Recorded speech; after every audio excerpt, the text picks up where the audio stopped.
Hi friends, అందరికి Sunday కాబట్టి chicken తెచ్చుకుందామని chicken షాప్కి వెళ్ళాను. చికెన్ రేట్ ఎక్కువ ఉందని చెప్పి వేరే షాప్కి వెళ్ళాను.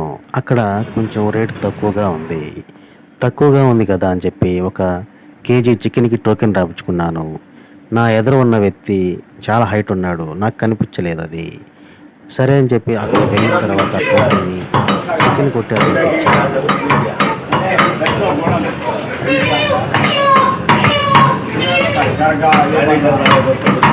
చికెన్ కొట్టే అతనికి నా టోకెన్ ఇవ్వగానే అతను నాకు చికెన్ కొట్టాడు. చికెన్ తీసుకొని బండి దగ్గరికి వచ్చి బండి స్టార్ట్ చేసి ఇంటికి వచ్చాను.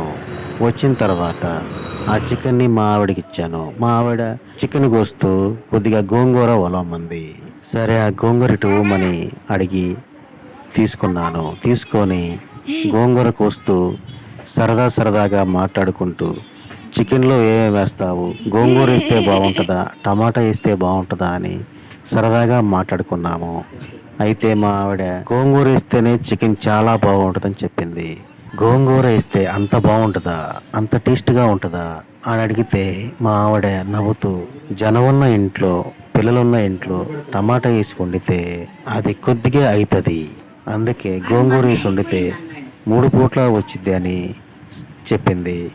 నేను ఆలోచించాను, నిజమే కదా, టమాటా వేసి వండినప్పుడు కూర తొందరగా అయిపోతుంది, అందుకేనేమో. మళ్ళీ కలుద్దాం ఫ్రెండ్స్.